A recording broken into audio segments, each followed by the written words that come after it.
Result of revolt से पहले हम देख रहे हैं causes of the failure of the revolt. क्या कारण थे कि भारतीयों ने, जो इतने नवाब ने, इतने राजाओं ने, इतने लोगों ने, हिंदू मुस्लिम इकट्ठे हो गए, पीजेंट, आर्टिशियन, सब लोग इकट्ठे हो गए, तो क्या ऐसा कारण था कि रिवोल्ट जो था वो फेल हो गया? रिवोल्ट फेलियर के क्या क्या कॉजेज थे?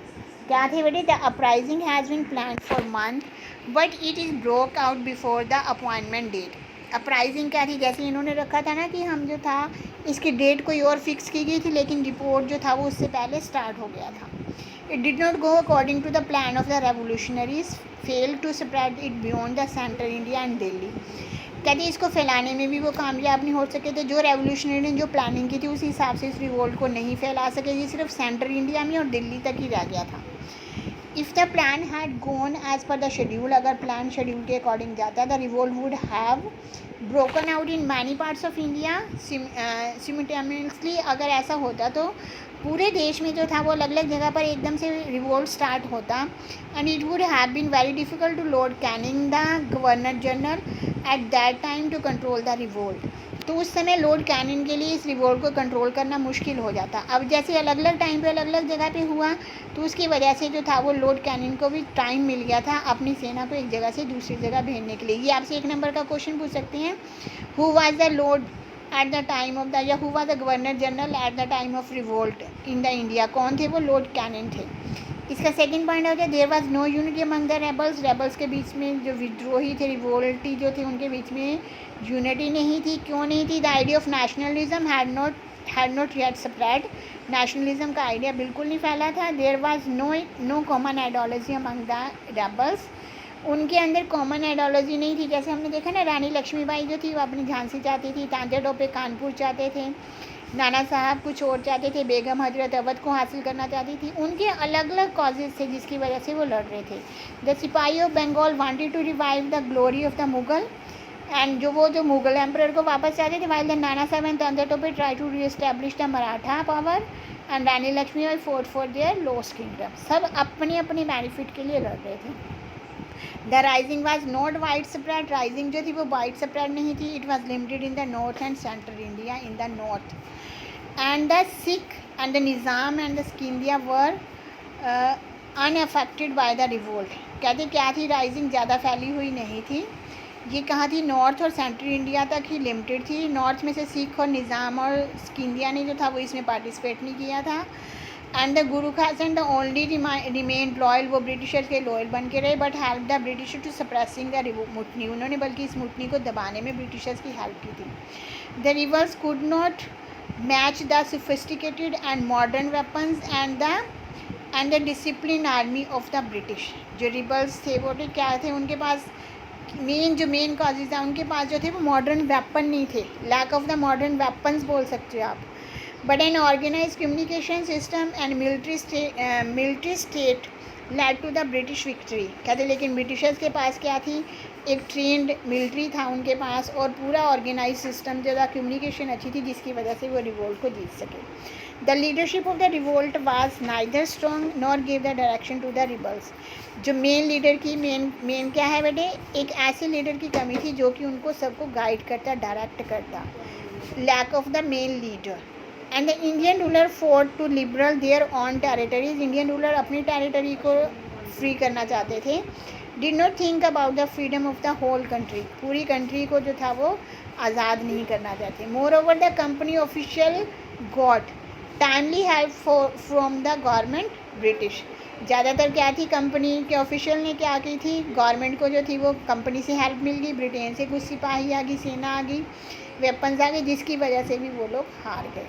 उसके बाद नेक्स्ट लास्ट टॉपिक है बेटे हमारा result of the revolt. Revolt का रिजल्ट क्या निकला? मैंने आपको बताया ना, क्वीन विक्टोरिया जो थी वो ईस्ट इंडिया कंपनी का रूल ख़त्म हो गया था। East India company rule and queen Victoria को एम्परर ऑफ द इंडियन, जो एम्परेस ऑफ द इंडियन घोषित कर दिया गया था। और क्या कर दिया था? इंडिया ने एक सेक्रेटरी ऑफ स्टेट अपॉइंट कर दिया था ब्रिटिश पार्लियामेंट ने गवर्नर को देखने के लिए, और governor general was given the title of the viceroy.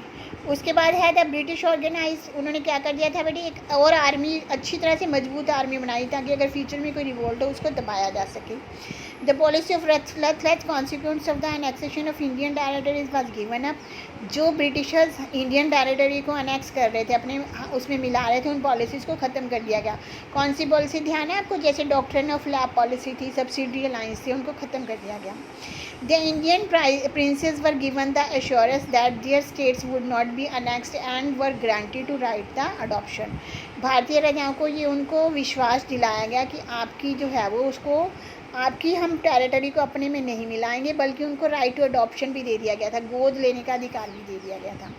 Full religion freedom were guarantee to the Indian, पूरी उनको आज़ादी दे दी गई थी. And they were also given the assurance that high post would be given to the them without any discrimination. उनको बोल दिया गया था कि बिना भेदभाव के उनको सेना में भी हाई पोस्ट दी जाएगी. By the end of 1857, British authority in India was fully re-established. 1858 के बाद ब्रिटिश की जो अथॉरिटी थी वो पूरी एस्टैब्लिश हो गई थी. But the revolt proved to be the first great struggle for the freedom. लेकिन जो रिवोल्ट था वो एक बहुत ही बड़ी ग्रेट स्ट्रगल जो थी वो फ्रीडम के लिए साबित हुई. It become a source of inspiration for the later freedom struggle and it heroes become the household names in the country. कहते ये जो एक प्रेरणा बनी थी आगे आज़ादी की लड़ाई के लिए, और इनके जो हीरो थे वो देश के घरों में अभी भी उनको याद किया जाता है. उसके बाद नेक्स्ट है बेटे हमारा, ये पिक्चर्स बनी हुई हैं. ये कौन है? Queen Victoria. ये है प्रोक्लेमेशन एक्ट ऑफ 1857, जब इनको एम्प्रेस घोषित किया था. उसके बाद ये कीवर्ड है आपकी बुक में दिए हुए हैं, इनको आप नोट करोगे. देखो एले क्या होता है? A state formally corporation with another. वही आपको बोला था ना, ट्रीटी साइन होती है, मिलिट्री इन द अदर. उसके बाद जो है वो कोर्ट मार्शल, एक जुडिशियल ऑर्डर होते हैं जिसमें जो था वो उनको सैनिकों को निकाल दिया जाता है. मुठनी सिपाहियों को बोलते हैं. रेशियल डिस्क्रिमिनेशन, कलर्स को लेकर जो भेदभाव होता है, गोरा काले के बीच में जैसे भेदभाव किया जाता है. रिवोल्ट विद्रोह हो गया. सर्जन कौन होते हैं? रैंक लीडर जो होते हैं, ऑफिसर्स को बोल देते हैं. उसके बाद शैकल्स, हिला देना. A pair of fetter connected together by a chain and used to fasten the prisoners restore the ankle. Subedar rank होता था इंडियन आर्मी का. Subsidy, money that is paid the usually by the government to keep the price of the product of a service. Lot of help the business in an organisation to continue a function. उसके बाद treasures, धन को बोलते हैं the crime and betraying once on country, treason. उसके बाद है बेटे हमारे ये आपके द रिवोल्ट ऑफ 1857 कब स्टार्ट हुआ था? मई 10, 1857 में. मंगल पांडे बिलोंग टू कौन सी स्टेट को बिलोंग करते थे? वो Barrackpore. Who took over the governments of the India and the East India Company in 1857? किसने ले ली थी? क्वीन विक्टोरिया ने. The queen who took over the governance, the governor general. British parliament के पास चली गई थी ये. उसके बाद है the British army was recognized after the revolt of 1857. किस लिए रिकॉग्नाइज की गई थी बेटे? वो prevent future revolt. The practice of looking down upon the blacks is known as the, क्या बोलोगे इसको आप? Racial discrimination. आगे ब्लैंक्स हो गए. First war of independence also known as the sepoy mutiny. The British considered themselves superior. Bahadur Shah Zafar was entitled to proclamation of Hindustan. शहनशाही Hindustan. Rani Laxmibai wanted her lost territory या Jhansi. The doctrine of lapse created resentment among Indian rulers. Next जो है वो हमारा next video में होगा.